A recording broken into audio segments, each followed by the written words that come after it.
ადამიანი ატარებდა დღის განმავლობაში 8 საათს ფანტაზიებში და ყავდა იქ თავისი პარტნიორი, წარმოსახვითი პარტნიორი. რა არის მალადაპტური ოცნებობა? ეს არის ქცევითი ადიქცია, რომლის დროსაც ადამიანი გადადის ინტენსიურ, ძალიან ასე ვთქვათ, დეტალიზირებულ ფანტაზიებში. ეს არ არის ჰალუცინაცია, ისინი 100%-ით აცნობიერებენ, როცა შედიან ფანტაზიებში და როცა გამოდიან ფანტაზიებში და აღაზრს არ კარგავენ. იწყებს ფანტაზირების პროცესს, აქ არის ჩართული მოტორიკაც, ანუ შეიძლება ასე ვთქვათ, წარმოსახვის დროს იაროს წრეზე ოთახში, ან მაგალითად წინ და უკან, ასევე გამოხატოს მიმიკურად ემოციები. აქედან გამომდინარე ფაქტორზე რეაგირებს ჩვენი ორგანიზმი. ეს გამოყოფს ძალიან დიდი რაოდენობით დოფამინის დოზას. ჰორმონებს, ხო? კი, ჰორმონებს. ოცნების პროცესში ხდება ოცნებობ. უბრალოდ ვერ ეშვები თითქოს, ხო? სუსტად ვერ ეშვები, ადიქციურია. გამარჯობა, მე ვარ თაკო ბასილია, თქვენ უყურებთ Wellness Podcast. ჩემი სტუმარია სალომე გელენიძე. ვისაუბრებთ მალადაპტურ ოცნებობაზე. ის არის ფსიქოლოგი და კლინიკური ფსიქოლოგიის მაგისტრანტი. მოგესალმებით, გამარჯობა. როგორ ხარ, სალომე? კარგად მიხარია, რომ აქ ვარ. მე ძალიან მიხარია და ჩემთვის რაღაც ისეთი ახალი უცნობი თემა არის და კიდევ უფრო ძალიან ისეთი მოწყურებული გისმენ, რა არის მალადაპტური ოცნებობა. ჯერ იმით დავიწყოთ, რომ პირველად ეს ტერმინი ვინ შემოიტანა ელისომერმა 2002 წელს განიხილეს პირველად და ზოგადად ინგლისური ტერმინი არის maladaptive daydreaming-ი, ხოლო ქართულად ითარგმნება ზუსტად როგორც სამეცნიერო ტერმინი მალადაპტური ოცნებობა. ეს არის ქცევითი ადიქცია, რომლის დროსაც ადამიანი გადადის ინტენსიურ, ძალიან ასე ვთქვათ, დეტალიზირებულ ფანტაზიებში. და რაღაც ეტაპზე ამ მდგომარეობას, ფსიქოლოგიურ მდგომარეობას აქვს აბსორბციული და დისოციაციური მახასიათებლები, რაც ნიშნავს ახალგაზრდა ტერმინებს. ხო, გასაგებად რომ უთხრათ ჩვენ მაყურებელს. აბსორბცია ეს არის შთამთქმელი ფუნქცია, როდესაც ადამიანი ახორციელებს ამ ფანტაზირების ასე ვთქვათ მდგომარეობას, ეს შთანთქავს ადამიანის თავისუფალი დროის ძალიან დიდ ნაწილს. ამით განსხვავდება ის ჩვეულებრივი daydreaming-ისგან, ან ჩვეულებრივი ოცნებისგან. მოდი, აი მაგალითი მოვიყვანოთ, რომ აი რა შვება ადამიანი ამ დროს. ხო, აი მაგალითად, როგორც წარმოდგენის დროს, ხო?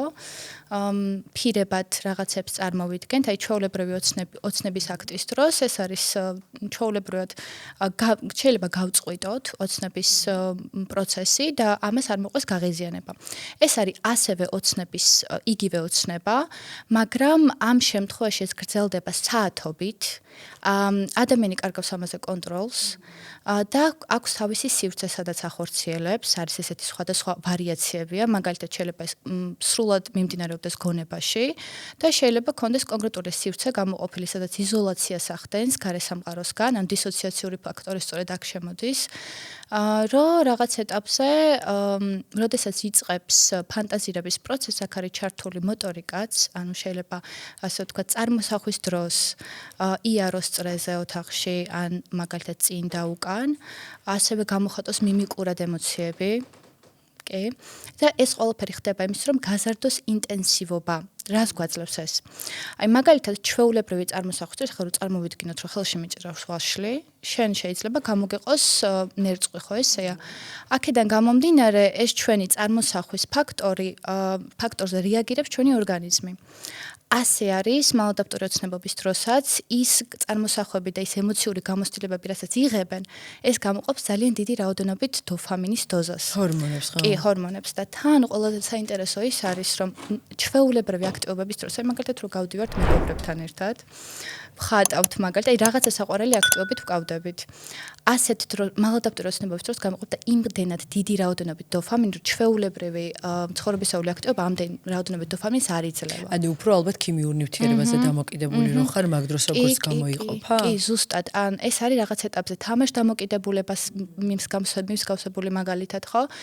და აი როგორ შეიძლება გადავიდეს ოცნება, მალადაპტური ოცნებობის ოცნებობაში მაგალითად აი ამაზეც ვისაუბროთ, როდესაც ხდება, შემოდის ადიქციის ფაქტორი, ანუ როდესაც შემოდის უკვე იძულებითი ფანტაზირება. ანუ ადამიანს არ უნდა ამის გაკეთება, მაგრამ ცხოვრებისეული ტრიგერები, სტრესორები რაღაც ეტაპზე აიძულებს, რომ გონება შეჩვეულია უკვე, რომ რაღაც კუთხით ეს კომპენსატორული მექანიზმი განახორციელოს, შედის ფანტაზირებაში, რომ დააკომპენსიროს ის რაღაცა ნეგატიური ემოციები, რასაც იღებს ყოველდღიურად.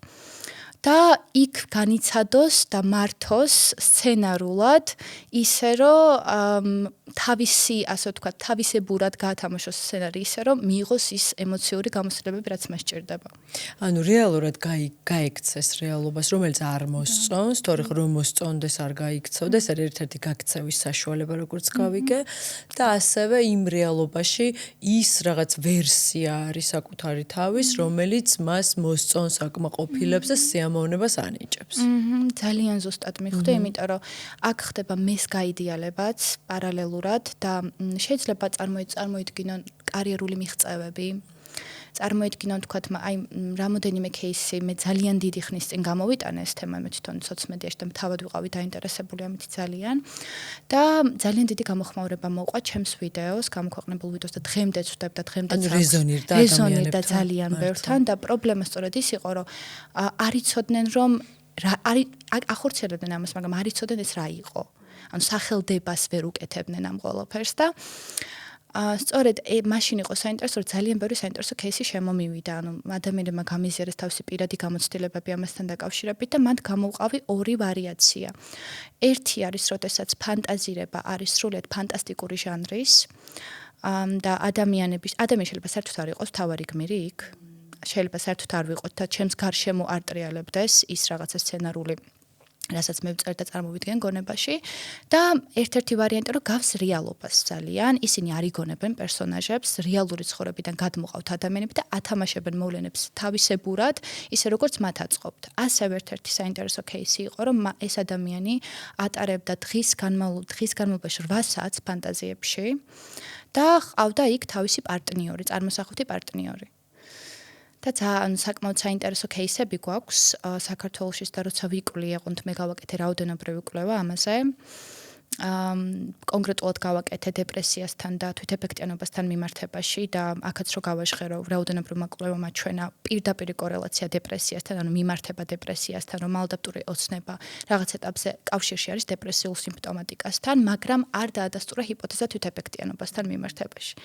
მაგრამ ეს ავხსენის სწორედ იქიდან გამომდინარე, რომ კოპინგ მექანიზმია, ანუ რაღაც ეტაპზე თვითეფექტიანობის განცდა შეიძლება მალადაპტური ოცნების ფონზე იყოს, ასე ვთქვათ, მიღწეული და არა რეალური მიღწევების ფონზე. მესმის. და ასევე შენ მითხარი, რომ ეს რაღაც არ არის ჯერ ბოლომდე დამტკიცებული, ხო? კვლევის პროცესშია. კი, კვლევის პროცესში იმ კუთხით არის, რომ ჯერ არ არის DSM-5-ში შეყვანილი. და რაღაც ეტაპზე აკავშირებენ დისოციაციურ აშლილობასთან, მაგრამ ესე ზუსტადაც ამას ვერ ვიტყვით. ასევე რაღაც გარკვეულ ეტაპზე ეშლებოდათ ჰალუცინაციებში და ფსიქოზში, სქიზოფრენიულ მდგომარეობაში და ამასაც მინდა ხაზი გავუსვა, რომ ეს არ არის ჰალუცინაცია, ისინი 100%-ით აცნობიერებენ, როცა შედიან ფანტაზიებში და როცა გამოდიან ფანტაზიებში და არ კარგავენ, ასე ვთქვათ, როგორც ჰალუცინაციაში ხდება, ანუ ეს საღაზრს არ კარგავენ, მოკლედ. ანუ ხვდებიან, რასაც აკეთებენ, ხო, საბოლოო ჯამში გამოდიხარ. თუ აი ამ თვითონ ოცნების პროცესშიც ხვდები, რომ ოცნებობ. ოცნების პროცესშიც ხვდები, რომ ოცნებობ. უბრალოდ ვერ ეშვები თითქოს, ხო? სუსტად ვერ ეშვები, ადიქციურია იმქიდან გა. მეცნიერება ისე კარგად გავიგე, თითქოს არ რეზონირებს საერთოდ, მაგრამ რატომღაც ძალიან ხო, ის არის, რა ქვია. თითქოს გავუგე იმ ადამიანებს, ვისაც რეალობიდან გაქცევა უნდა. აი მაგალითად ფილმიც ხო არის და წიგნიც რეალობიდან გაქცევის საშუალება და აქედან გამომდინარე რაღაც მარტივად გასაგები არის, ამიტომ ჩემთვის. კი, და თან საკმაოდ კრეატიული გონება აქვთ, ძალიან კარგი ფანტაზიის უნარი აქვთ და რეალურად სხვადასხვა მეთოდები არსებობს მაგასთან სამუშაოდ. წერა მაგალითად წერაში რო გადაიტანოს. კი, ეგეც შეიძლება. ზოგადად ელისომერი დღიურის წარმოების მეთოდს, ასე ვთქვათ, რაც თავაზობს კი. რეალურად აქ რა ხდება? აქ თავარი მნიშვნელოვანი ფაქტორი არის საკუთარ ფანტაზიებზე დაკვირვება. იქ არის მესიჯები იმასთან დაკავშირებით, მე რა მჭირდება, რა მოთხოვნილებები მაქვს რეალურად. რა დეფიციტებია ზუსტად. და პრობლემა ზუსტად ნახეთ რაშია, რომ ამ ადამიანებს არ აქვთ რწმენა, რომ რეალურ ცხოვრებაში შეუძლიათ ამ რაღაცების მიღება და იქ არის ძალიან მარტივი ამის გაკეთება. მარტივად მივიღო ის ემოციური რაღაცა. შეიძლება არ გჯერა, რომ დაიმსახურე და ბევრი რაღაც იდგას ამის უკან, ხო? და აი ფსიქოლოგთან ფსიქოანალიზის გაკეთება, თქვათ რაღაც რომელიმე მეთოდით მუშაობა საკუთარ თავზე, რა მაჩვენებლებია ამ კუთხით? ზოგადად CBT-ით მუშაობენ, CBT თერაპიით მუშაობენ ძალიან კარგად მაგასთან. კოგნიტურ ბიჰევიორალური თერაპია. კონკრეტულად ნიშნულოვანი ფაქტორი აქ არის ახლად ამჟამად დროზე არის ფოკუსირებული, რაც მნიშვნელოვანია მათთვის და აწმყო დროზე ფოკუსირებული და ასევე ძალიან კარგია mindfulness-ის, ასე ვთქვათ, მედიტაციები. თან აქ მთავარი ტრიგერები არ ვახსენეთ. ეს არის მუსიკა, რასაც აღწერენ, რომ ეს არის მნიშვნელოვანი მათთვის, რომ უფრო შევიდნენ უფრო ღრმა ინტენსიურ ფანტაზიებში და აი mindfulness-ის სავარჯიშოებზე არის ძალიან საინტერესო, ის ინსტრუმენტი სხვანაირად უსმენენ მუსიკას, ეს არის მათთვის რაღაც ეტაპზე საშუალება, რომ გადავიდნენ ოცნებობაში, ფანტაზიებში, თუ გქონიათ შემთხვევა, მაგალითად მგზავრობ და რაღაც მუსიკა მაქვს საყვარელი ჩართული და შეიძლება რაღაცები წარმოვიდგინო, ხო, აი რაღაც საინტერესო ისინი და მუსიკა ისეც ამძაფრებს ყველაფერს. კი, ყველაფერს ამძაფრებს. მუსიკას თუ უსმენ და დადიხარ ფეხით, ქალაქის ხვანაირი გეჩვენებ. აი, მაგიტომაც არის ეს მოძრაობითი მოტორიკაც ჩართული, საინტერესოდ. და ასევე აი ეს სხეულებრივ mindfulness-ის აქტან მუსიკის მოსმენის დროს ასწავლიან და მნიშვნელოვანია რომ ვასწავლოთ აი ეს სხეულის შეგრძნება. ეს კი არა რომ გადამიყვანს, როგორ რეაგირებს ჩემი სხეული კონკრეტულ ჟღერადობაზე. და მაგრამ რა მესიჯები ჩემომივიდა მე კონკრეტულად თვითონ დამოუკიდებლად ცდილობენ ამ მდგომარეობისგან თავის დაღწევას.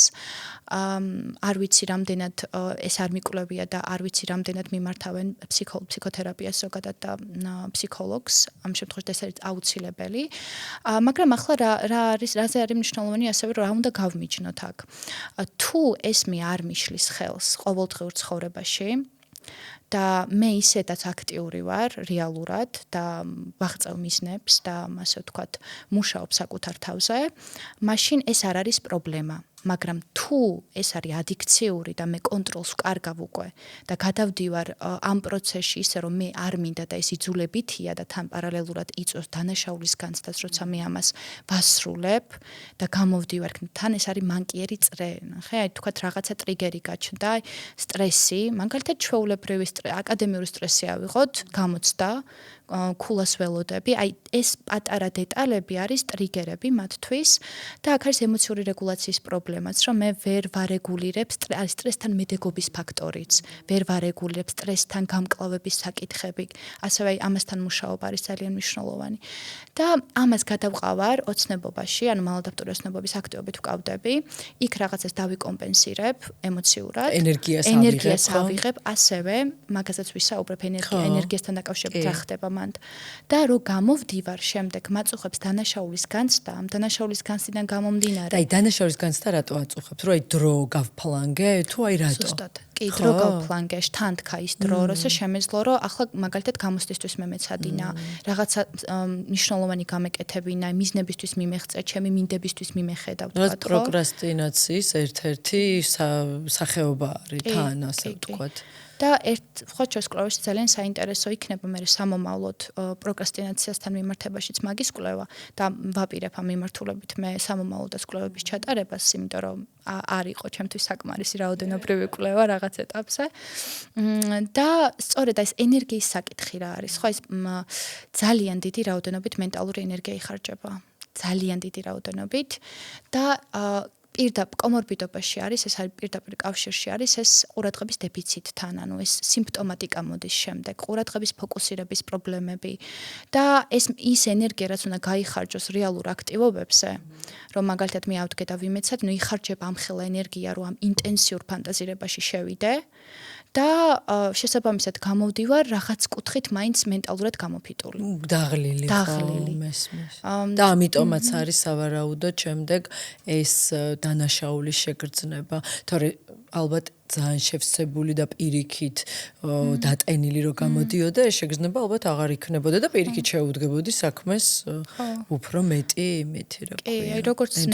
კი, როგორც ნებისმიერ რაღაცაზე დამოკიდებულება და ადიქცია, ზუსტად ეგრეა, რომ რაღაც ეტაპზე იმ მომენტში თითქოს რაღაც სიამოვნების განცდას მანიჭებს, მაგრამ ეს არის ძალიან მოკლე დროით და ვხვდები იმას, რომ ის რაღაცეები, რაც მე მინდა ცხოვრებაში, რაღაცეები, რასაც მინდა რომ მივაღწიო, თან იქ იკვეთება, ასე ვთქვათ, daydreaming-ში, რამდენ ამბიციურია ადამიანი, თან იქ ძალიან რაზე უცნებობს მაგის მიხედვით, ხო? კი, და როცა შემომდიოდა SMS-ები, სწორედ მაგაზე ვამახვილებინებდი ყურადღებას, რომ დააკვირდი შენს ფანტაზიებს. ანუ იქ რა შინაარსებია, რა ხდება, მეორდება თუ არა, რა სცენარებია, ვინ ყავს იქ, რატომ ყავს ის ვიღაცები, რა თვისებების მატარებლები არის. ეს საკუთარ თავზე, ხო? ძალიან ბევრ რაღაცას და რეალურად, მაგრამ თავარი საკითხი ზუსტად ეგაა, რომ მაინც გვიჭირს თვალი გავუსწოროთ ჩვენ თავში რაღაც ასეთ თუნდაც პრობლემებს, ხო? თუნდაც იმას, რომ რაღაცები გვინდა და არ გამოდის და ეს არის სრულიად ბუნებრივი ცხოვრებაში და სწორედ ეგ არის, რომ სტრესორები და სტრესი არის ძალიან ნორმალური. თუნდაც აკადემიური სტრესი, ეს არის ესეთი რაღაცა, რასაც ვერ გაიქცევი. ურთიერთობაში რაღაცა პრობლემები, ხო, თუნდაც. თქვათ პოდკასტის წაყვანა, მაგალითად, ესეც ხო რაღაცა სტრესთან არის დაკავშირებული. ეხა უკვე აღარ, მაგრამ თავიდან ძალიან ვისტრესებოდი. ხო, და ის სწორედ ეგ არის საინტერესო, რომ ეს ადამიანები ეს კოპინგ მექანიზმს იყენებენ იმისთვის, რომ მოდი ვუთხრათ მაყურებელს რა არის კოპინგ მექანიზმი. ხო, ეს არის მაგალითად, როდესაც მე რაღაც ეტაპზე ვიყენებ სხვა საშუალებებს იმისთვის, რომ ანუ რაღაც კუთხით დავაკომპენსირო მაგალითად აი რაღაცა მივიღო სხვა წყაროდან. მაგალითად ეგ არის კოპინგ სტრატეგია. და ასევე აი ეს საკითხი მალადაპტურ ოცნებასთან დაკავშირებით, თავიდან სანამ არ ვიცოდით ამ ტერმინის ზუსტი თარგმნა, რომ ოცნებობა იყო, ანუ გინდება რომ რაღაცა მალადაპტური ოცნება თქვა, მაგრამ მე უკვე კითხეს ხო სწორად ვამბობთ, ხო? მე უკვე კვლევის პროცესში რომ გავიგეთ, რომ სამეცნიერო ტერმინი ქართულად ესე ითარგმნებოდა, შემდეგ ხო, რა თქმა უნდა, მეც ასევე რაც საინტერესო არის კიდევ, არის კონკრეტული შკალა რომელიც რაღაც კუთხით გაზომა შეიმუშავა ელი სომერმა და ამაზეც მინდოდა რომ ინფორმაცია მიმეწოდებინა, ასე ვთქვათ, საზოგადოება ასევე შეიძლება ამ პოდკასტის შემდეგ ძალიან ბევრთან ირეზონიროს, ძალიან ბევრმა დაინახოს საკუთარი თავი. მეც ამიტომ დამაინტერესა, რომ შეიძლება საერთოდ არც ადამიანმა რომ ამ პრობლემაშია. შეიძლება რომ პრობლემა დავარქვათ თუ ცხოვრების ვთქვათ ართმევს დროს და ვთქვათ ეს მაგ შემთხვევაში კი.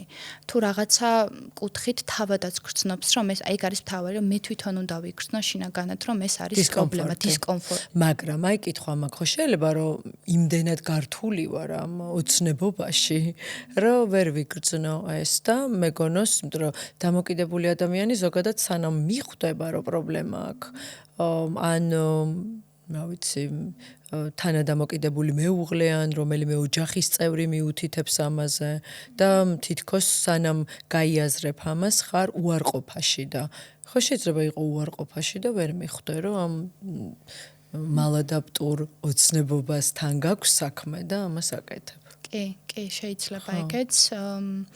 რაღაც კუთხით სხვადასხვა წამახალისებელი შეხედულებები აქვთ. მაგალითად, მე რაც მსმენი არის მანიფესტაციის მომენტი, შეიძლება ამით მე ვამანიფესტირებ ჩემს მომავალს. ეხლა ძალიან პოპულარულია თან მანიფესტაცია ძალიან პოპულარულია. მაგრამ აი აქედან გამომდინარეც რომ აი მაგას შევეხოთ, მანდაც მნიშვნელოვანია ქმედითი ფაქტორი, ანუ შენ თუ არ აკეთებ რაღაცა ნაბიჯებს არ დგავ მატერიალურ სამყაროში. თავისით ეს რაღაცები შენთან არ მოდის, ხო? აი ეს grounding-ის საკითხი არის ძალიან დამიწების საკითხი არის ძალიან მნიშვნელოვანი. და რაც შეეხება ამ შკალას, ამას ეწოდება MDC-16, არის სრულიად თავისუფალ ხელმისაწვდომე სრულიად ყველასთვის. დევს ოფიციალურ საიტზე. მივთითოთ მე ეს ინფორმაცია. არის ასევე ქართულადაც ნათარგმნი, რაც მე გამოვიყენე რაოდენობრივ კვლევაში. უბრალოდ იქ ხელით უნდა დათვალო. თვითონ პროგრამა ითვლის და ეს ზომავს ინტენსივობის ხარისხს. იქ არის სხვადასხვა ვარიაცია კითხვების და მაქედან გამომდინარე შეგიძლია გაზომო რა გარკვეული ინტენსივობით ზემოქმედებს ეს შენზე და ეს საკმაოდ საინტერესო არის შემდეგ. და მე ალბათ გაიგებ პრობლემა გაქვს თუ არა პირობითად, ხო? კი. შეიძლება არ იყოს პრობლემური, იმიტომ რომ ესე ხშირად თქვა არ ოცნებობდე. კი, ეგ არის. და ოცნება თავისთავად ძალიან სასიამოვნოა. კი, ძალიან სასიამოვნო პროცესია, მაგრამ აქ ეს ფაქტორი ხა საიდან იწყება ეს? საიდან იწყება? გარკვეულწილად ეს არის რაღაც მაინც ტრავმული გამოცდილება, როდესაც ფიზიკურად ვერ მიდიხარ იმ რაღაცა გარკვეული სივრციდან, სადაც ემოციური კმაყოფილებები არ გაქვს, ანუ რაღაცას ვერ იკმაყოფილებდი და გონებამ მონახე, სწორედ ეს საშუალება, რომ გაქცეულიყავი იმ რეალობიდან, რომელიც არ მოგწონდა, რაც არ გიკმაყოფილებდა ემოციურად იმას, რაც შენ გჭირდებოდა. და თავიდან არ არის აუცილებელი, რომ აი შეიძლება თქვენ რომ მეც რაღაცა ტრავმები მქონდა, მაგრამ ეს არ მაგ, ანუ ყველას ნერვული სისტემა განსხვავებულია და ყველას რეაგირებები გქონდა და ყველა სხვადასხვა საშუალებებს ნახულობთ. და ყველა სხვადასხვა რაღაცაზე იტრამვება. ზუსტად. ყველა სხვადასხვა რაღაცაზე, კი. და აქ არის სწორედ ეგ ფაქტორი, რომ ძირითადად აქვთ ბავშვობიდან ეს. შეიძლება ახასიათებდეთ ბავშვობაში და შემდეგ რაღაცა წყვეტა იყოს, იმიტომ რომ ესეთი кейსებიც და ელის ომერსაც აქტიურად უდევს ეს პირადი ინტერვიუები და ვიდეოები YouTube-ზე, ვისაც დაინტერესებს შემდეგ შეუძლია ნახონ. და სწორედ ეგ საკითხი არის, რომ იქ სხვადასხვა საინტერესო кейსები არის, რომ თავიდან პატარობაში ხასიათდებოდა, ანუ აკეთებდნენ ამას, ახორციელებდნენ, შემდეგ ხდებოდა გონებრივ პროცესებში, ანუ გონებრივი ფაქტორი ინტენსიური ოცნების საკითხი, შემდეგ უკვე შემდეგ შეიძლება გადავიდეს სივრცეში, ანუ მე იზოლაცია მოვახდინო სრულად და ეს დისოციაციურად გადავიდე იქ. ან შეიძლება ვისწავლო ამის კეთება იმის გარეშე, რომ დამჭირდეს სივრცე. აი ეგ საკითხი. ყველგან შეგიძლია, რომ აი რაღაც ეტაპზე მათ გონება შეუძლიათ, რომ სრულად მოწყდნენ ამ რეალობას, რაღაცა გარკვეულ წარმოსახვაში და თან აქ მთავარი საკითხი რა არის? ეს სცენარები არ არის განსხვავებული, ანუ ეს არის რაღაც გარკვეულწილად მუდმივი სცენარი, რომელიც მუდმივად ვითარდება. და სწორედ ამით განსხვავდება ასევე ჩვეულებრივი ფანტაზიისგან, რომ ის შეიძლება იყოს ასე ვთქვათ, ფრაგმენტული და რომ გამაწყვეტინებენ, ამაზე არ მქონდეს. მათ გაღიზიანება და მათ მე გავაგრძელო. ხო, მე გააგრძელო ისე ვთქვათ. ჩვეულებრივად და მათ აქვთ ძალიან დიდი აგრესია და გაღიზიანებადობის განცდა, როცა ასე ვთქვათ, რაღაც გარკვეული ცხოვრებისეული მოვლენა ან ადამიანი ან რაღაცა მაწყვეტინებს ამ პროცესს. ესეც რაღაც ეტაპზე შეიძლება იყოს სიმპტომი, რომ მოვახდინოთ რაღაც კუთხით ამის სიცხადე შემოვიტანოთ, ეს არის თუ არა შენი რა. აი ხა გამიჩნდა ესეთი აზრი, რომ შესაძლებელია ზოგი ადამიანისთვის იმდენად მძიმე რეალობაში იყოს, რომ ეს იყოს გადარჩენის ერთადერთი გზა. იმიტომ რომ პარალელს ვავლებ ქიმიურ ნივთიერებებთან და ხშირად მომისმენია გაზიარება, რომ ეს იყო ერთადერთი გზა, რომ მე მაშინ გადავრჩი. და მე ვთქვათ დაუღწევია თავი და შემდეგ საუბრობს ძველ ქცევაზე და შესაძლებელია მოკლედ ბევრი ადამიანისთვის ეს რაღაც გადარჩენის გზაც იყოს, ანუ და რაღაც ხა ემპათია გამიჩნდა ძალიან, ხო? არის ეგ და რაღაც კუთხით ცხოვრების რაღაც ეტაპზე რაღაც კუთხით დაგვეხმარა. და რაღაც შენიღბა. მადლობა ვუთხრათ, მადლიერება და ხო, რაღაც მომენტში მიხვდი და მე გარდაქმენი და გამოხვედი. გარდაქმენი და გამოხვედი. ზუსტად ეგ არის, რომ რაღაც მომენტში დაგეხმარა და ეგ არის რაღაც კუთხით შენი რესურსი, რომელსაც მიღმა, რეალური რესურსია შენი, რომ ესეთი კრეატიული აზროვნება გაქვს და შეგიძლია და ქიმიურ ნივთიერებებში არ წახვედი ვთქვათ და ამ კუთხით ჩაანაცვლე, ხო? ესეც რაღაც ის არის, რა ქვია, მართლა რაღაც კრეატიული, რამხელა უნარი არის ადამიანის. საკმაოდ ისეთი გონებაა. და ალბათ რაღაცნაირი გამორჩეულებიც იქნებიან, ხო? თვითონ ძალიან ბევრი кейსი არის მაგ კუთხით, რომ აი მაგალითად წერა დაიწყო ვიღაცამ, აი სცენარები ფურცელზე გადმოიტანა და რო ახსენით ამ ფანტაზიები, ვთქვათ, ფანტასტიკის სფეროდან, ეს იქნებოდა ალბათ ხო რაღაც შეიძლება ჰარი პოტერის იმას რა ქვია, ავტორს დამოვიწყა რა ქვია, ქონდა ეს არ ვიცი, მაგრამ ეხლა გამიჩნდა შეიძლება ვიღაც მეუბნებოდა სხვათა შორის, რომ ეს მისი გაქცევის საშუალება იყო და ეხლა დავაკავშირე რომ შეიძლება ნახე მე აბა ეგ ინფორმაცია შეიძლება არ ეკავშირში ამ ძალიან მძიმე ის ქონდა გამოვლილი როგორც ვიცი ავტორს და თვითონ საკმაოდ კრიზისული პერიოდები გაიარა როგორც ვიცი პირად ურთიერთობებში და რამდენადაც მაქვს ინფორმაცია შემდეგ უკვე წამოვიდა იმპულსი რომ და ეს დავაკავშირე ეხლა რომ შეიძლება ეს იყოს ამასთან კავშირში კი და სწორედ ეგ საკითხები არის, რომ ანუ არ მინდა რომ ამას შევხედოთ ისე, რომ აი რაღაც ისეთი აი იმიტომ რომ რაღაც კუთხით ბოლო პერიოდში ჩემმივიდა ესე, რომ არ ვიცი როგორ დავაღწიო ამას თავი, რომ აი ეს არ ვიცი როგორ შევწყვიტო ამის კეთება. და ერთ-ერთი ფაქტორი ამასთან ადიქციასთან ჭიდაობა არის ძალიან რთული. და ერთ-ერთი საინტერესო რაღაც დადღირს, რომ გაზარდო რეალურ ცხოვრებაში შენთვის სასიამოვნო აქტივობების რაოდენობა. იმასთან ერთად რომ კი არ ეწინააღმდეგები იმას, რომ აღარ შეხვიდე მალადაპტურ ოცნებობაში, პარალელურად გადმოგა ყურადღება რეალურ ცხოვრებაში. ნუ ბუნებაში გახვიდე თუნდაც. კი, ბუნებაში გახვიდე თუ აი ეძებ რეალურ ცხოვრებაში რაღაცებს, რაც მოგცემს სიამოვნების განცდას. რო ჩაანაცვლო ზუსტად, იმიტომ რომ აი იმასთან ჭიდაობის პროცესი არის ძალიან რთული. მაგალითად და თან მე დანაშაულის შეგრძნება შემოდის როგორც ჩვენ თქვი და ალბათ მარცხდები ყოველ ჯერზე. და აი ყოველ ჯერზე როცა დაპირებას აძლევ შენ თავს რომ მაგალითად არ გავაკეთებ და აკეთებ, ეს კიდევ უფრო ზრდის მე სტრესორებს. მე ამას კიდევ უფრო გადაყავხარ მაგ მდგომარეობაში და ხო ანუ მანკერი წრეა ეს. და აქედან გამომდინარე რაღაც გარკვეულწილად აი უფრო მეტად, იმიტომ რომ ყურადღება მაინც აქეთკენ არის გადატანილი, როცა ადიქციაში გადადის, ისინი არგებენ საკუთარ ცხოვრებას, მალადაპტური ოცნებობის აქტივობას. აქ ხდება რა შეიძლება გადადოს მეგობრებთან გასვლა, შეიძლება მაგალითად მნიშვნელოვან შეხვედრაზე არ წავიდეს, იმიტომ რომ რაღაცა გარკვეული შინაგანი შფოთვა იყოს ამასთან დაკავშირებით. და აი ეს საკითხი რო უკვე ხდება გადადება მნიშვნელოვანი რაღაცების და ხო, ხელს გიშლის უკვე და რეალურად სოციალური კონტაქტებისგან უკვე იზოლირებული ხარ, აი მაგ ანუ ესეც აქვს შეიძლება იზოლაციაში მოგაქციოს, ხო? კი, აი რაღაც ეტაპზე შეიძლება ისე განვითარდეს, ისეთ კონტროლი შეიძლება დაკარგო და ნუ იყო რამოდენიმე кейსი ეგეთი, ხო 8 საათს რო ატარებ მალადაპტურ ოცნებობაში და ესეც ძალიან მაგარია რომ ამ ადამიანებმა რომ მომწერეს და ძალიან დიდი მადლობა ვინც გამიზერე, იმიტომ რომ ძალიან დამეხმარა მე თვითონ კვლევის პროცესში ეს ყოფდა მე თვითონაც რომ უფრო მეტად გამიაზრებინა, რასთან მქონდა საქმე. და ხო, აი ამ შემთხვევაში უკვე ადიქციასთან გვაქვს საქმე. ეს არ არის უკვე უბრალოდ სასიამოვნო აქტივობა და უბრალოდ ფანტაზია, სადაც მაგალითად რაღაცას ვამანიფესტირებ. ხო, მანიფესტაციას რამდენი დრო შეიძლება დაუთმო.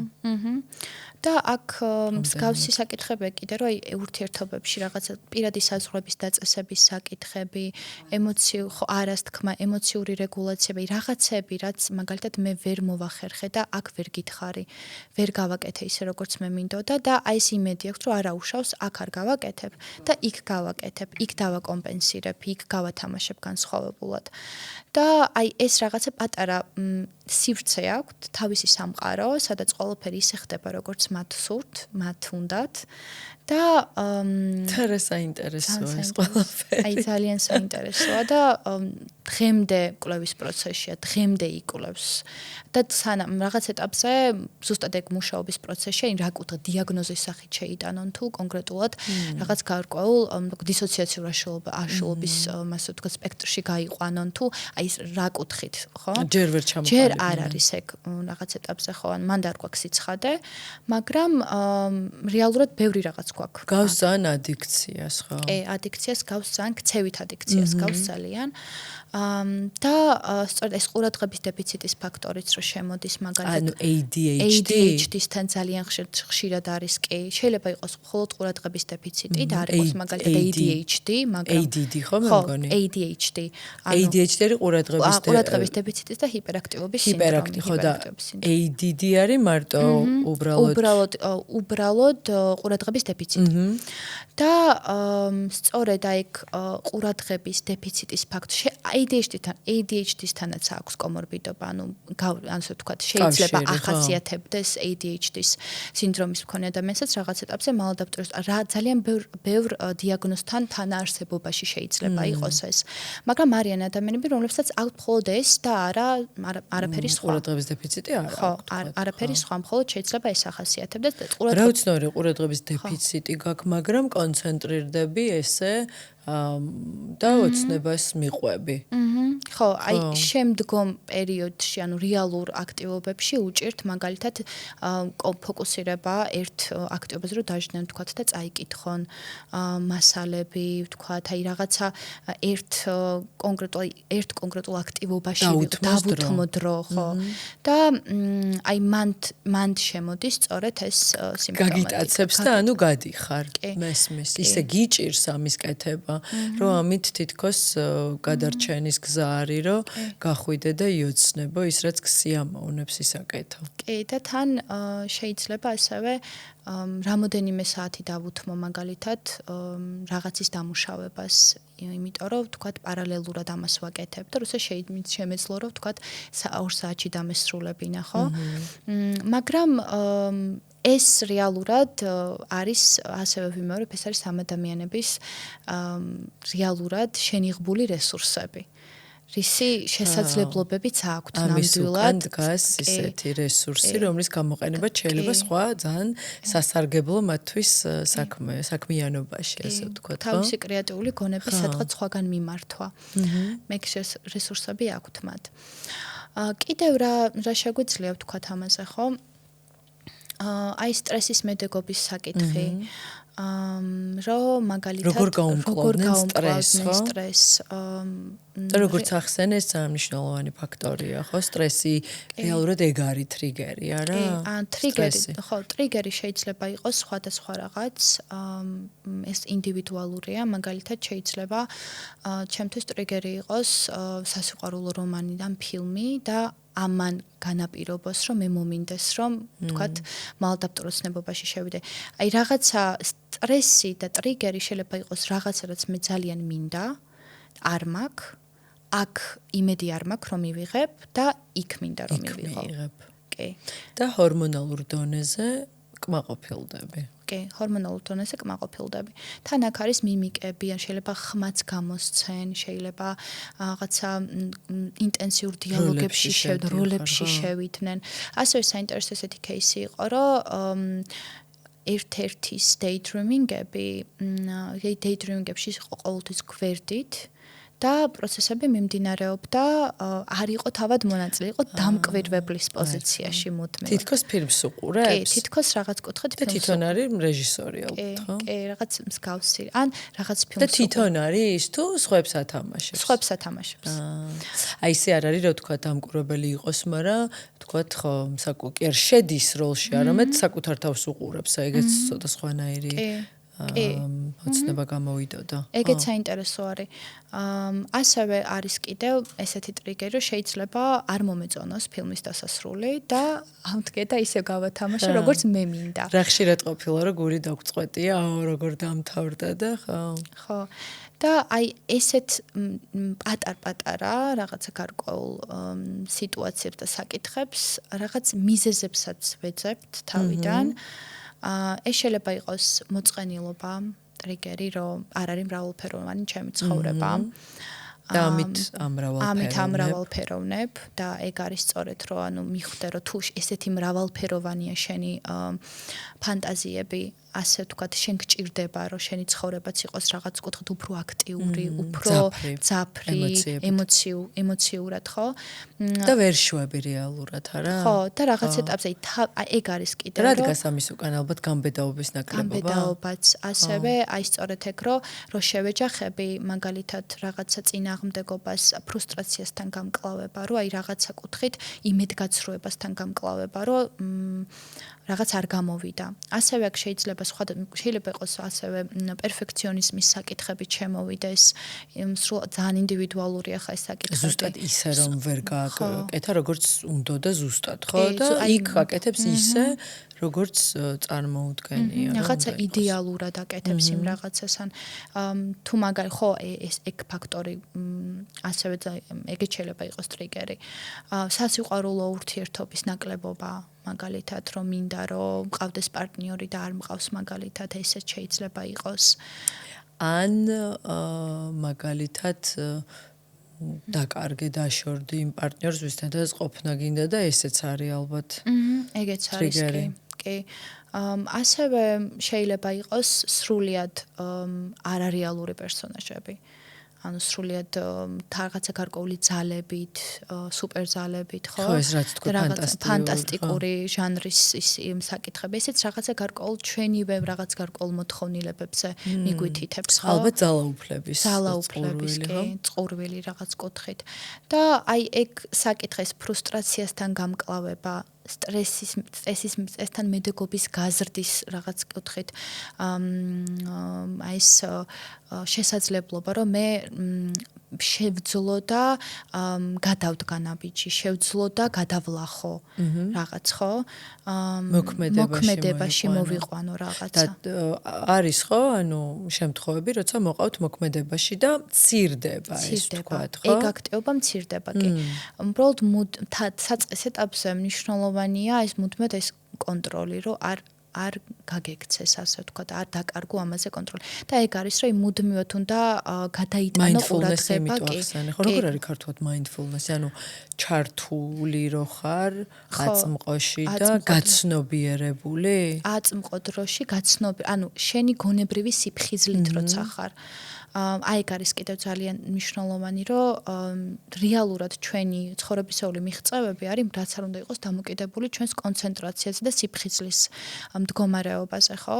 რომ მე როგორ თუნდაც ურთიერთობების ფაქტორიც, რომ მე უნდა დავაფიქსირო შინაგანად, მე რო განვიცდი სტრესორს და დისკომფორტს რაღაცა გარკვეული დაირღვა ჩემი საზღვრები, გონებრივი სიფხიზლე მეხმარება იმაში, რომ ამის იდენტიფიცირება მოვახდინონ, რომ ამ ადამიანმა გადმოკვეთა ჩემი საზღვრები.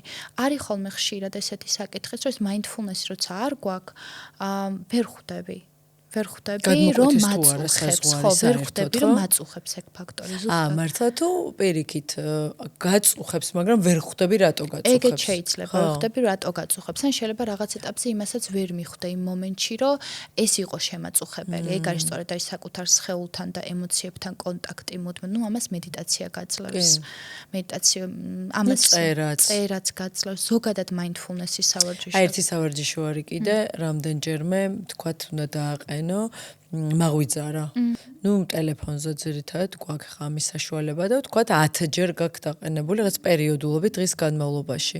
და რო დარეკავს, ნუ თუ ხა კალამი და ფურცელი არ გაქვს, გაჩერდე, დაფიქრდე, დაბრუნდე აწმყოში თუ სადღაც აღარ გაფრენილი ტვინით, რომ რა შვები ხა ვთქვათ და რო გაიაზრებ ამას, იგრძნობ ყველაფერს, დამიწებას გააკეთებ.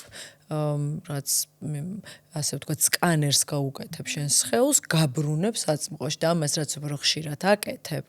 ნით უფრო მე ტვინი ვარჯიშდება, იმიტომ რომ ტვინიც ხო რეალურად ამბობენ, რომ კუნთივით არისო, იმიტომ რომ ადვილად ავარჯიშებ და მე მარტივად გაბრუნებს დანეტა. ალბათ ეს რაღაცებიც შველის, ხო? კი, ეგეც ძალიან კარგია. ეგ სადაც ყოველთვის კარგი. მაღვიძავას დაყენების ფაქტორი, ასევე ძალიან კარგად მუშაობს გადაღება საკუთარი თავის, როდესაც აკეთებ და გვერდიდან შეხედვა, გვერდიდან შეხედვა იმ რო აკეთებ მალადაპტუროსნებას, როგორ გამოიყურები. და ანუ რახან შენ ცნობიერად ხარ, ესე იგი შეგიძლია ჩართო და უკვე თუ მუშაობ ალბათ საკუთარ თავზე. ხო, ეგ რაღაც ეტაპზე, საწყის ეტაპზე გადაღება რატომ არის მნიშვნელოვანი, რომ შევხედო ეს რა პროცესია და მომწონს თუ არა მე ეს. რომ მოგეწონოს ძალიან. ხო, ნუ ახლა ეგ ძალიან მოიხიბლო. ხო, ნუ თუ მოიხიბლები და თუ მოგეწონება, ნუ აი ჩვენი პირადი არჩევანია.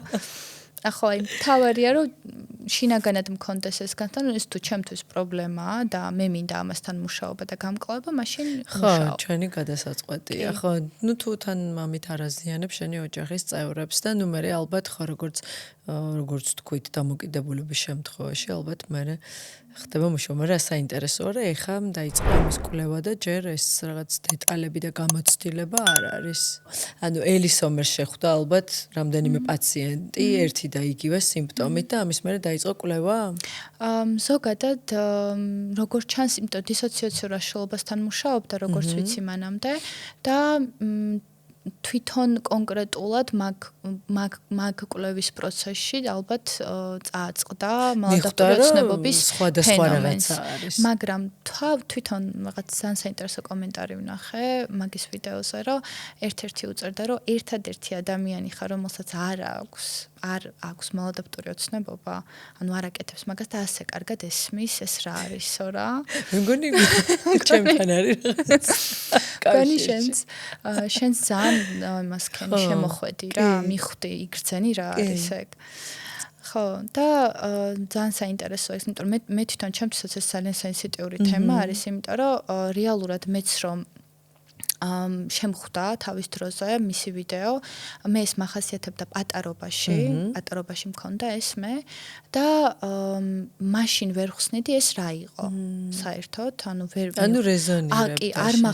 ანუ მახსოვდა რას ვაკეთებდი, მაგრამ ანუ ვერ ხვდებოდი ეს რა იყო და ვიღაცებს რო ვეკითხებოდი, მახსოვს მაშინ ვერ მცემდნენ პასუხს, ანუ ჩვენ არ გაგვიკეთები, ანუ არ ვიცით, ანუ რაზე საუბრობ და უცებ მხვდება ეს ვიდეო და ეს ადამიანი დეტალურად მიხსნის ეს რა არის. თან აი რამდენად მნიშვნელოვანია, რომ სახელდება გაუკეთო, რომ რაღაც აი შვებას გაძლევს ეს, რომ ანუ რაღაც ხვდები, რომ რაღაც ისეთ რაღაცასთან არ გაქვს შეხება, რომ არიცი რა. და თან მარტო შენ არ ხარ. ხო, კი, მარტო არ არიან, კი. ეს ძალიან მნიშვნელოვანია. კი, ეგ არის მნიშვნელოვანი, რომ იცოდნენ, რომ მარტო არ არიან, რომ ეს ჯერ კიდევ ძალიან ბევრი რაღაცა გაირკვა და ჯერ კიდევ კვლევის პროცესი კიდევ ბევრი რაღაც გაირკვევა და ზუსტად ეგ არის რომ ძალიან მნიშვნელოვანია ასევე რომ ეს რწმენა რომ გამოხვალ ამ მდგომარეობიდან აუცილებლად და შეიძლება ამ ადიქციის დამარცხებას თუ ეს ადიქციის ფორმა აქვს ამას შენთან და ამისთვის არსებობს ძალიან მნიშვნელოვანია ოღონდ რომ აი თან პარალელურად მაინც რაც არ უნდა იყოს არ არის თერაპიის მიმართ ისეთი მაინც ცნობიერება ამაღლებული საქართველოში რაღაც კუთხით ფსიქოლოგებზე, ფსიქოთერაპიაზე ზოგადად და ამიტომაც აი ესეთ შემთხვევაში პირველი რეკომენდაცია არის ეს რომ უნდა ჩართო სპეციალისტი თუ მსგავსი ფორმა აქვს მაგალითად უკვე მიღებული და შენ ხელს გიშლის ხო შეგიძლია რომ მიმართო სპეციალისტს აი ვინ სპეციალისტს უნდა მიმართო იმიტომ ხო ბევრი მიმართულება არის ფსიქოლოგიაში კონკრეტულად CBT სპეციალისტებს ან კოგნიტურ-ბიჰევიორალური თერაპიის მიმართულებით ვინც მუშაობს რეალურად ყველაზე CBT რომელიც აწმყოში გაბრუნებს გამიწევს რეალურად საკუთარ თავთან კავშირს გაღდგენინებს ხო ასევე ტრიგერების ამოცნობა ხდება თერაპიის პროცესში რაც ასევე მნიშვნელოვანია მალადაპტუროსნების რომ იცნობდე რა შეყავ ხარ მაგ მდგომარეობაში რა არის ტრიგერები შენი და რაც ასევე იმიტომ რომ ძალიან ხშირ ჩემომდის ხოლმე SMS-ები აი დადე მაგალითად ვიდეო რომ აი როგორ გავუმკლავდეთ ამას ხო და ეს იმდენად ინდივიდუალურია ესე არ იქნება რაღაც ეთიკური რომ მე ვისაუბრო იმაზე კონკრეტულად ზოგადად როგორ უნდა და შენ ბევრი რაღაც ჩამოთვალე ხო კი. და ამით, ძალიან ბევრი რაღაც ჩამოთვალე, ბევრი მახასიათებელი აქვს. იქ შეიძლება იმ ადამიანს კონკრეტულად სხვა ბექგრაუნდი ჰქონდეს, ხო, და თავის რაღაცა ცხოვრებისეული გამოსვლებიდან გამომდინარე, ამის ანალიზიც არის ძალიან მნიშვნელოვანი. ეს უნდა მეთქვა, ანუ მარტო CBD მგონია, რომ აი ჩემ შემთხვევაში ხო ვთქვა, ალბათ ვერ იმუშავებდა, იმიტომ რომ მე მიყვარს როცა დიდ სურათს ვხედავ და ანალიზს ვუკეთებ რაღაცას და კონკრეტულად რომ მუშაობ ამ აწმყოზე, ეგ ძალიან მნიშვნელოვანი ალბათ, მაგრამ საიდან მოდის ჩემთვის ესეც ძალიან საინტერესო იქნებოდა. კი. და მან ტრიგერებს ალბათ უფრო კარგად ამოიცნობ და მიხვდები. კი, შეიძლება ეგეც, რომ ვთქვათ, ჩართო პარალელურად, მაგრამ აი უფრო მეტად სქემატური არის CBT, რაღაც ეტაპზე თავისი წესები არის, რომ მიყვები მაგას, ანუ კონკრეტული გეგმა აქვს მაგ თერაპიის მიდგომას. შეიძლება 2 კვირა გაგრძელდეს, თქვათ, ანუ და არ არის ესეთი ზოგადი, მაგალითად, როგორც ფსიქოთერაპიული მიდგომებია და ფროიდისტული მიდგომებია მაგალითად, ხო, რომ შეიძლება წლები იარო თერაპიაზე და CBT არის მოკლე დროით. რაც არის იმ მომენტში მნიშვნელოვანი, აქტუალური ამ მომენტში და ცოცხალი, იმაზე მუშაობ და რაღაც ეტაპზე თან მე ვფიქრობ, რომ ეგ არის ზუსტად მნიშვნელოვანი, იმიტომ რომ მაინც ყურადღება გაგვირბის ისეთ რაღაცეებზე. აი თქვა შეიძლება გამექცეს ყურადღება იმ რაღაცა შინაარსებზე, იდეებზე, რომ აი ამის გამო მჭირს ეს თქვათ, ხო? და შეიძლება იმას მიაწერო და მე იმის ბრალი იყოს. ხო, მესმის. შეიძლება მაგის ბრალი. უბრალოდ აი მაინც როგორი ადამიანი ხარ, ალბათ მაგას გააჩნია, როგორი პიროვნება, ზოგს ჭირდება, რომ ჯერ რაღაც დაინახოს საიდან მოდის და მე აღმოფხვრას, ხო, ალბათ ძალიან ინდივიდუალურია. ეგეც ვისთან რა, როგორც სპეციალისტი, ვინც რეზონირებს შენთან ფსიქოლოგი, ხო, ანუ ეგრე არ არის, რომ ან თან სწავლაც ნებისმიერ ადამიანისგან არ შეგიძლია. მაგრამ აი ხა ერთი კითხვა მაქვს, თუ ეს არის კვლევის პროცესში და ჩვენთან რეალურად, მაგალითად, ეხა შენ აკეთებ ამაზე, ვთქვათ, კვლევას, ხო? არიან ფსიქოლოგები, ვინც ამაზე მუშაობენ? CBD-ზე გასაგებია, მაგრამ ესეთ ადამიანებთან. კონკრეტულად მალადაპტურ ოცნებობაზე, ვინც მუშაობს, ეს არ მსმენია. საქართველოში. და საზღვარგარეთ მუშაობენ. საზღვარგარეთ მუშაობენ ამ საკითხზე. მაგრამ თვითონ არსებობს ერთი ადამიანი, ვისი თარგმნილიც არის, როგორც ვიცი, თვითონ ინსტრუმენტი MD-16. ოღონდ ის კვლევის მიმართულებით არის მხოლოდ და თერაპიებს აკეთებს, რომ ამაზე ინფორმაცია არ მაქვს. ყოველ შემთხვევაში არ არის ამ კუთხით ცნობიერება ამაღლებული ჩვენთან და ამაზე აქტიური მუშაობაც აქ არ მიდის. ამიტომაც მიზანიც ეს იყო ზუსტად, რომ გვესაუბრა ამ თემაზე. დაინტერესება წამოსულიყო იქ ადამიანებსაც მოესმინათ, ვთქვათ, არიან ადამიანები, ვისაც აქვს და არიცის ეს, ხო? და ის შენ შემთხვევაში რა შეიცვალა, ვთქვათ, რო გაგახსენდა, რომ ბავშვობაში გქონდა მალადაპტურ ოცნებობისკენ მიდრეკილება. ანუ როგორ მოხდა, რომ მე შენ ცხოვრებაში, ვთქვათ, აღარ გაგიმეორდა ეს ეპიზოდი?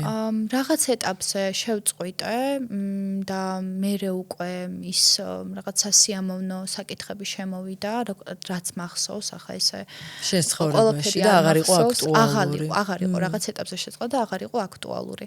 მაგრამ აი მაინც გახსოვს აი რაღაც კუთხით, აი რაღაც განსხვავებულს რო აკეთებდი, გახსოვს და თან რო აკვირდები შენს თანატოლებს, რომ იგივეს არ აკეთებენ, იგივენაირად არ აკეთებენ რაღაც კუთხით, ხო? ნუ ეს ბავშვებს ახასიათებს ზოგადად ეს ფანტაზიური თამაშები. მე მაგალითად გამიგია, რომ თუ არ ვწდები, ჩემ უფროს დას ყავდა მეგობარი, ესეთი წარმოსახვითი. მაგრამ ამბობენ, რომ ეს ბავშვებს ჩვევია და არის ეს თქვა ამასთან კავშირში, თუ ეს უბრალოდ რაღაც ბავშვური ფანტაზია არის. წარმოსახვითი თამაშები ჩვეულებრივი ის არის. არ არის მალადაპტური არ არის აუცილებელი, რომ ეგ ვუწოდოთ, არა. მაგრამ ხო, მანდ არის ეს ფაქტორი, რომ ჯერ ის რო ახორციელებ ამას, აი მერდე და მერე შეიძლება განვითარდეს ეგ მალადაპტუროსნებობაში, თუ მაგალითად ეს წარმოსახვითი წინაპირობები მქონდა, მერე და მერე შეიძლება განმივითარდეს უკვე დასრულა საკში. დღეს ანუ უცხოურ იმაზე არსებობენ 40 და 50 წლის ადამიანებიც, რომლებიც დღემდე ამას აკეთებენ, მაგრამ პარალელურად მართავენ მდგომარეობასაც. ამიტომ რაღაც ეტაპზე შეიძლება ბოლომდე ამისგან რაღაც შეიძლება ბოლომდე გათავისუფლდე, მაგრამ შეიძლება ბოლომდე რაღაც ეტაპზე არ გაუშვა ხელი ამას და ესეც ნორმალურია. მთავარია რომ აბალანსო და მართვა იცოდე ამისი. და არ გაწუხებდეს ცხოვრების რაღაც არ გიშლიდეს ხელს ცხოვრებას, არ გიუარესებდეს ასე ვთქვათ. ხო, რომ აი რაღაც კუთხით ყოველდღიურობას. იზოლაცია, ხო აი თან აქ დეპრესიასთან მიმართებაში შეიძლება ინიღბავდეს დეპრესიულ სიმპტომებს. ანუ შეიძლება ქონდეს დეპრესია და პარალელურად მიდიოდეს მალადაპტური ოცნებობა. და რეალურად რადგან დაადგინდა ეს კორელაცია, რაღაც ეტაპზე დეპრესიული სიმპტომატიკა და ეს ანჰედონია, ანუ ეს შინაგანი სიცარიელის განცდა, ხო? და ეს საკითხები შეიძლება რაღაც ეტაპზე ინიღბებოდეს, იმიტომ რომ იქ ხდება კომპენსაცია. მაგრამ როდესაც გადმოდიხარ რეალურ ცხოვრებაში, თავიდან იწყება ეს სიმპტომები, თავიდან მოდის ეს დეპრესიული მდგომარეობები და ზუსტად ეს განაპირობებს ადიქციურობას ამ ფენომენის. თან სოციალური იზოლაციაც ერთ-ერთი დეპრესიის ერთ-ერთი დამახასიათებელი ფაქტორიც არის, შეიძლება ვიზოლირდეს, არ მომინდეს კონტაქტი არავისთან, ხო? და ეს სოციალურ ურთიერთობებთან რაღაც ეტაპზე ეს იშვიათობა, გასვლა, აი ძალიან მნიშვნელოვანი არის, რომ აი მაშინ ხდება სწორედ ეს 7-8 საათიანი ყოფნა, მაშინ, როდესაც გაუსაძლისი ხდება უკვე რეალობასთან შერიგება, ანუ ამის ატანა. შეიძლება რაღაც განსაკუთრებული არ ხდებოდეს, მაგრამ ისიც არის ჩემთვის ტრამვა, რომ ის არ არის, რაც მე მინდა. იქ იმხელა სიამოვნებას იღებ, რომ მე ეს ცხოვრება ალბათ გეჩვენება უკვე უფერული. ხო, არაფერი არ არის თითქოს. და რეალურად შეიძლება უბრალოდ მზის ამოსვლით ისე დატკბე და ისე ისიამოვნო და უბრალოდ რომ არ ვიცი, კარგად გამოიძინო და ასე შემდეგ, რომ პატარა დეტალებში ნახო ბედნიერება, ხო? კი, აი ეგ არის ზუსტად, რომ რაღაცებს არ ვაფასებთ. თან ეს მის გაიდიალების ტენდენციების ნარცისული მოთხოვნილებები, რაც გვაქვს, ყველას გვაქვს ნარცისული მოთხოვნილებები რაღაც ეტაპზე, აღმატებულობის მოთხოვნილება საკუთარი თავის, ხო? მაგრამ აი რაღაც ეტაპზე საკუთარ თავს უნდა მივცეთ იმის უფლება, რომ ვიყოთ არა განსაკუთრებულები, არამედ ჩვეულებრივი ადამიანი. გზა ეგ არის, რომ განსაკუთრებულობა ძალიან ეს არის რა ქვია მოგონილი, ჩვენი ეგოს მიერ შექმნილი რაღაცა არის, იმიტომ რომ არ არსებობს განსაკუთრებულობა, რაღაც უნიკალურობა გვაქვს ყველას ჩვენი, მაგრამ შერასაც გულისხმობ, ეგ აბსოლუტურად ამპარტავნება არის და მარტო საზიანოა ჩემი აზრით. ხო, ანუ ქალებში თუ კაცებში ეგ არის თქვა ცნობილი. სტატისტიკა რაღაც არა. ეგეთი სტატისტიკა ჩემ შემთხვევაში ძა ასე ვთქვათ, იყო მაინც ქესთაშორისი განსხვავება იქიდან გამომდინარე, რომ კითხვარი არ შეავსეს კაცებმა და ეს რაღაც ეტაპზე არის, ანუ გავრცელებული სტატისტიკური ისა, რომ ხდება ეგრე, რომ მამაკაცების შეგროვება ცოტა რთულია. ზოგადად, ხო. კი, აი რაღაც ვორქშოპებზე, ნებისმიერ აქტივობებზე რო დავდივარ, სულ უფრო მეტი ქალები ვართ. და აქაც ესე იყო. პიროვნული განვითარების ხო ტრენინგებზე. კი, და აქაც ესე იყო და სქესთაშო ეს განსხვავებაც საინტერესო იქნება, რომ მაგაზე ცალკე უნდა ჩატარდეს მერე, მაგრამ მე ვფიქრობ, რომ რაღაც კუთხით დიდად არ იქნება რაღაც, მე ჩემი აზრით არ იქნება რაღაც გარკვეული. აი, თვითშეფასებასთან ალბათ პირდაპირ კავშირშია, ხო? დაბალი თვითშეფასება აქვთ? თუ ხან ძალიან მაღალი და ხან ძალიან დაბალი, ნუ მაგაზეც ნიშნავს, რომ დაბალი გაქვს. რეალურად ხო, აი მაღალი თვითშეფასება რეალურად ჰიპერკომპენსირებული დაბალი არის. ხო, ნუ უნდა გქონდეს ჩვეულებრივი, რაზეც ვისაუბრეთ ახლა, ხო? და ეს თვითშეფასების პრობლემები, პროკრასტინაციაც იქიდან გამომდინარეა, რომ რაღაც ეტაპზე არ მჯერა რომ ამ დავალებას ამ რაღაცას გავუმკლოდები და შევასრულებ. სავარაუდოდ ბოდიში ალბათ დამარცხების შიშია, ხო, ძალიან მაღალი. შეცდომის შიშიც, რაღაც აი მანდ შეიძლება პერფექციონიზმის საკითხები შემოდის მანდ კი შეცდომის დაშვების შიში. აი მოთხოვნები შეიძლება ჰქონდეთ საკუთარ თავთან საკმაოდ მაღალი, და მაგასაც უნდა დავაკვირდეთ კიდევ, ანუ ეს ფანტაზიების თვითონ სცენარებში ჩანს მათთან, ანუ რა ხდება. თავარი გმირი როგორი თვისებებისარი, ხო, რაღაც შეუსაბამო მოთხოვნა გაქვს საკუთარ თავთან. და მაქედან გამომდინარე ვერ მიიღებ აქ უკუკავშირს სამყაროს, რეალური სამყაროსგან, ხო? რასაც მაგალითად ოპერის მომღერალი რომ მინდოდეს ახლა ხვალმე ვერ გავხდები.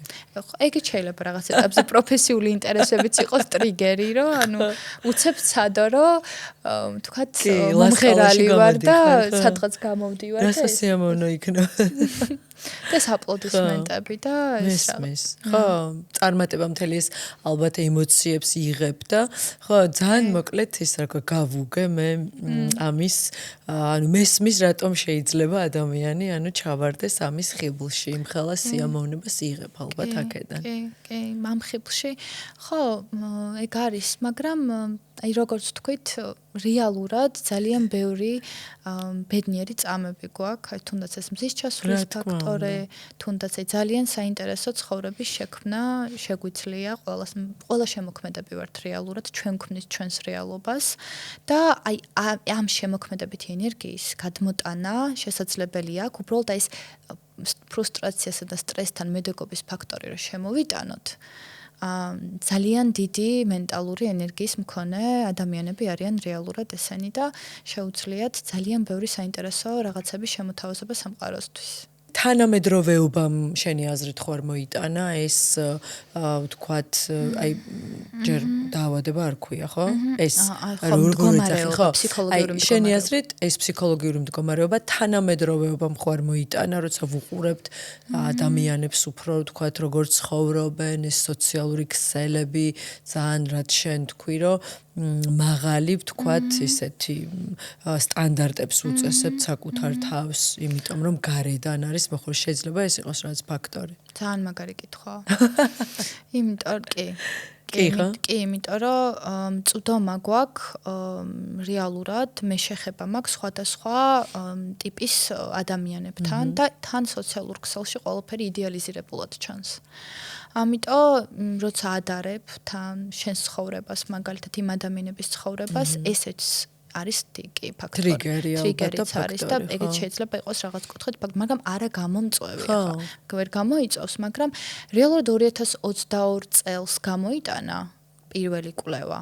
და მანამდეც იყო ეს კვლევის პროცესში. ამიტომ ხო, ამიტომ ზუსტად ხო. ამიტომ ზუსტად არ ვიცით, მაგრამ ისეთ საგიჟეთი ხდება, რომ შეიძლება იყოს ეს რაღაც ძალიან სერიოზული ფაქტორი. თვითონ რომ ყურადღების დეფიციტს იწვევს მოჭარბებული სოციალური ქსელების და თვითონ განსაკუთრებით სკროლვა, ეს თან გაჯეტებთან ურთიერთობაც რაღაც ეტაპზე ეგ მაგასაც იკვლევენ აუტისტური ფაქტორებზე, როგორ მოქმედებს და რამდენად არის ეს ხო არ არის ჯერ ეგ ძალიან საინტერესო კვლევები გველოდება და წარმატებები მინდა გისურვო. ძალიან საინტერესო იყო. ჩემთვისაც მაყურებლისთვისაც დარწმუნებული ვარ და წარმატებებს გისურვებ და კიდე რაღაც სიახლეები თუ გექნება მეწვია დიდი სიამოვნებით ჩავწერდი პოდკასტს. მადლობა. დიდი მადლობა. საინტერესო კითხვები გქონდა და უღრმესი მადლობა. წარმატებები. ნახვამდის. ასევე